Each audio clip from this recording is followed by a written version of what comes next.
হে আমার রব, আমি আজ আবার আপনার সামনে, কিন্তু কিভাবে দাঁড়াবো? সেই মুখ আমার নেই। আমার জীবনটা একটা খোলা বইয়ের মতো, কিন্তু এই বইয়ের পাতাগুলো সব ছেঁড়া, সব এলোমেলো। একটা পাতা হয়তো অনুশোচনার, পরের পাতাটাই আবার সেই পুরনো গুনাহের। একটা পাতা হয়তো ভোরের আলোর, পরের পাতাটাই আবার গভীর রাতের অন্ধকারের। আমার জীবনের কোনো অধ্যায়ের সাথে কোনো অধ্যায়ের মিল নেই। আমার আজকের আমি এর সাথে আমার গতকালের আমি এর কোনো মিল নেই। আমি একটা অগোছালো জীবন নিয়ে বেঁচে আছি। আমার ঘুম অগোছালো, আমার ইবাদত অগোছালো, আমার ইনকাম অগোছালো, আমার সম্পর্কগুলো অগোছালো। আমি প্রতিদিন সকালে প্রতিজ্ঞা করি আজ থেকে সব গুছিয়ে নেব, কিন্তু রাত হতে না হতেই আমি আবার সেই পুরনো বিশৃঙ্খলার মাঝেই ডুবে যাই। আমি ক্লান্ত। হে আল্লাহ, আমার এই অগোছালো জীবনের ভার আমি আর বইতে পারছি না। ইয়া রব, আমার জীবনের এই অগোছালো পাতাগুলো আপনি গুছিয়ে দিন। আসসালামু আলাইকুম ওয়া রাহমাতুল্লাহি ওয়া বারাকাতুহু। আমাদের এই প্রশান্তির আয়োজনে আপনাকে স্বাগতম। আমাদের এই পথ চলা, এই কথোপকথন সবকিছুই সেই মহান রবের দিকে ফিরে যাওয়ার একটি ক্ষুদ্র প্রচেষ্টা। আপনি যদি আমাদের এই সফরের নতুন সঙ্গী হয়ে থাকেন, তবে এই আধ্যাত্মিক যাত্রায় আমাদের সঙ্গী হয়ে থাকতে পারেন। আমরা বিশ্বাস করি প্রতিটি কথা, প্রতিটি স্মরণ হৃদয়ের মরচে পড়া দাগগুলোকে মুছে ফেলতে সাহায্য করে। আপনার ইমানি জীবনকে আরো সমৃদ্ধ করতে চান? আমাদের ব্লগে পড়ুন অনুপ্রেরণামূলক প্রবন্ধ, শুনুন হৃদয় ছোঁয়া অডিও এবং আপনার জীবনের প্রতিটি প্রশ্নের ইসলামিক সমাধান খুঁজে নিন। আজই ভিজিট করুন আমাদের ওয়েবসাইট www.umakonth.com। আজকের এই কথাগুলো সেসব ক্লান্ত আত্মাদের জন্য যারা আমারই মতো নিজের জীবনের এলোমেলো পাতাগুলো জোড়া লাগাতে গিয়ে বারবার ব্যর্থ হচ্ছেন। সেসব ভাই বোনদের জন্য যারা সবসময় ব্যস্ত, কিন্তু দিন শেষে ফলপ্রসূ কিছুই করতে পারছেন না। আপনি কি সেই মানুষটি যার দিন শুরু হয় তাড়াহুড়ো করে, যার ফরজ কাজা হয়ে যায়, যার নামাজগুলো এত দ্রুত যে সাজদায় গিয়ে আপনি নিজেই ভুলে যান আপনি কি বলছিলেন, যার কোরআনটা ধুলোয় পড়ে আছে কিন্তু সোশ্যাল মিডিয়ার স্ক্রিনটা সবসময় জল করছে, যার মাথায় হাজারটা পরিকল্পনা কিন্তু একটাও শুরু করার মতো তৌফিক হচ্ছে না, যার সময় আছে কিন্তু বরকত নেই? এই যে অগোছালো জীবন, এই যে বিশৃঙ্খলা, এটা শুধু আমাদের অভ্যাসগত সমস্যা নয়, এটা একটা গভীর আত্মিক অসুস্থতার লক্ষণ। এই অসুস্থতার নাম হলো বরকতহীনতা। আমরা কেন এত অগোছালো? কারণ আমরা আমাদের জীবনের চাবিটা নিজের হাতে রাখার চেষ্টা করছি। আমরা ভাবছি আমার প্ল্যানার, আমার ক্যালেন্ডার, আমার টু ডু লিস্ট এগুলোই আমাকে গুছিয়ে দেবে। আমরা আমাদের নিজেদের শক্তির ওপর, নিজেদের বুদ্ধির ওপর এত বেশি ভরসা করে ফেলেছি যে আমরা তাকেই ভুলে গেছি যিনি এই সময়টার মালিক, যিনি এই শক্তির মালিক। আমরা আমাদের জীবনের কেন্দ্রবিন্দু থেকে আল্লাহকে সরিয়ে দিয়ে সেখানে আমিকে বসিয়েছি। আর যখনই আমি কেন্দ্রে চলে আসি, তখনই জীবনটা অগোছালো হতে বাধ্য। এই বিশৃঙ্খলার শুরুটা হয় ঠিক ভোরের বেলা। রাসূলুল্লাহ সাল্লাল্লাহু আলাইহি ওয়াসাল্লাম বলেছেন, যখন তোমাদের কেউ ঘুমিয়ে থাকে, তখন শয়তান তার ঘাড়ের পেছনে 3টা গিট দেয় এবং বলে, তোমার সামনে দীর্ঘ রাত, ঘুমাও। কিন্তু যদি সে জেগে ওঠে এবং আল্লাহর জিকির করে, তবে একটা গিট খুলে যায়, অতঃপর ওযু করলে আর একটা গিট খুলে যায়, অতঃপর সালাত আদায় করলে শেষ গিটটাও খুলে যায়। তখন সে সকালে সতেজ ও প্রফুল্ল মন নিয়ে দিন শুরু করে, অন্যথায় সে সকালে ওঠে কলুষিত মন ও অলসতা নিয়ে। সহিহ আল বুখারী 1142। আপনি কি আপনার অগোছালো জীবনের মূল কারণটা এখন ধরতে পারছেন?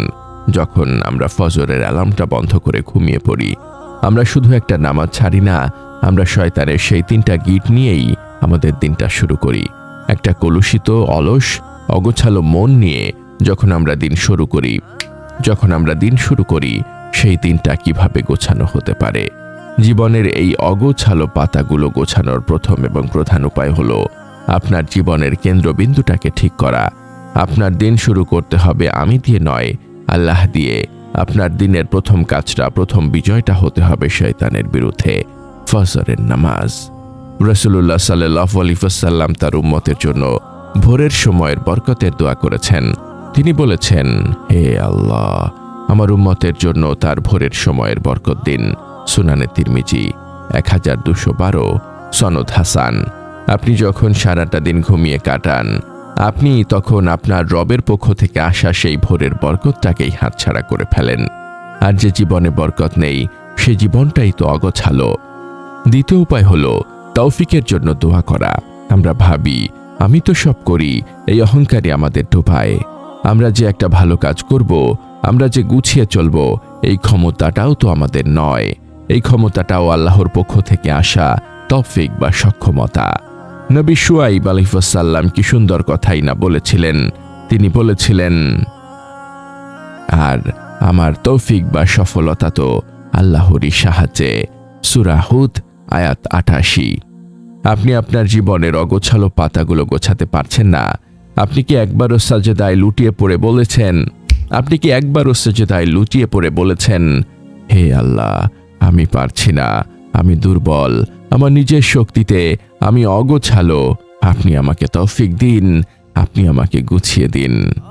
এই যে আত্মসমর্পণ, এই যে নিজের অক্ষমতাকে স্বীকার করে তার শক্তির কাছে নিজেকে সঁপে দেওয়া, এটাই গোছানো জীবনের চাবিকাঠি। আপনি গুছিয়ে দিন, এই দোয়াটাই হলো সবচেয়ে গোছানো দোয়া। তৃতীয় উপায় হলো ইস্তিগফার। আমাদের গুনাহগুলো আমাদের জীবনে গিট ফেলে দেয়, আমাদের সময় থেকে বরকত কেড়ে নেয়, আমাদের অন্তর থেকে শান্তি কেড়ে নেয়।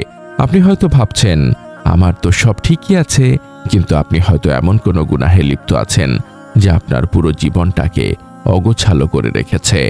নূহ আলাইহিস সালাম তার কওমকে কি বলেছিলেন? তিনি বলেছিলেন, তোমরা তোমাদের রবের কাছে ক্ষমা চাও, তিনি তোমাদের জন্য প্রচুর বৃষ্টিপাত ঘটাবেন আর তোমাদের ধন সম্পদ ও সন্তান সন্ততি দিয়ে সাহায্য করবেন। সূরা নূহ আয়াত 10 থেকে 12।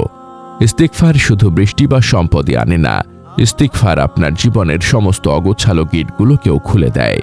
আপনার জীবনটা কি খুব অগোছালো লাগছে? তাহলে একটু একা বসুন, ভাবুন কোন গুনাহটা আপনি ছাড়তে পারছেন না, কোন নাফরমানিটা আপনার সময় থেকে বারাকা কেড়ে নিচ্ছে। সেই গুনাহটা চিনে ফেলুন আর ইস্তিগফারের মাধ্যমে সেই গিটটা খুলে ফেলুন।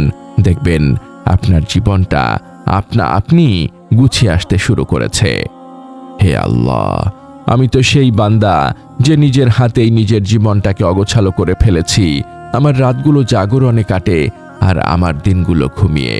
আমার অন্তরটা দুনিয়ার চিন্তায় ভরা, আর আপনার স্মরণ থেকে তা খালি। আমি আমার নিজের পরিকল্পনার উপর ভরসা করেছি আর আপনার তৌফিকের কথা ভুলে গেছি। আমি আমার গুনাহগুলোকে ছোট মনে করেছি, আর সেই গুনাহগুলোই আজ আমার জীবনে পাহাড় সম হয়ে দাঁড়িয়েছে। আমি আর পারছি না। হে রব, আমার এই অগোছালো পাতাগুলো আমি আর জোড়া লাগাতে পারছি না। হে আল্লাহ, হে আল খালিক, হে আল মুসাউবির, হে আমার রব, যিনি এই অগোছালো আসমান ও জমিনকে কতই না সুন্দর করে গুছিয়ে রেখেছেন। আমি আপনার সেই অগোছালো বান্দা। আমার জীবনের বইটা আপনার সামনে খোলা, এর পাতাগুলো ছেঁড়া, এর লেখাগুলো স্পষ্ট নয়, এর গল্পগুলো এলোমেলো। ইয়া আল্লাহ, আমি আমার এই অগোছালো জীবনটা আপনার হাতেই তুলে দিলাম। আপনি তো আল ওয়াকিল, আপনি আমার এই জীবনের পাতাগুলো গুছিয়ে দিন। আমার দিনটাকে আপনার বরকত দিয়ে শুরু করুন, আমার সময়টাকে আপনি ইবাদত দিয়ে পূর্ণ করুন। আমার অন্তর থেকে দুনিয়ার বিশৃঙ্খলা দূর করে আপনার সাকিনা দিয়ে তা ভরে দিন। আমাকে সেই তৌফিক দিন যেন আমি এমন এক গোছানো জীবন যাপন করতে পারি যা নিয়ে আমি আপনার সামনে দাঁড়াতে লজ্জা পাব না। আমাদের এই মহৎ বার্তা ছড়িয়ে দিতে এবং ইসলামের আলোকে প্রতিটি হৃদয়ে পৌঁছে দিতে অনুগ্রহ করে এই প্রচেষ্টাকে সাবস্ক্রাইব করে আমাদের সাথেই থাকুন। আপনার প্রতিটি অনুসরণই আমাদের এই পথ চলাকে আরো বেগবান করবে। আমিন ইয়া রাব্বাল আলামিন।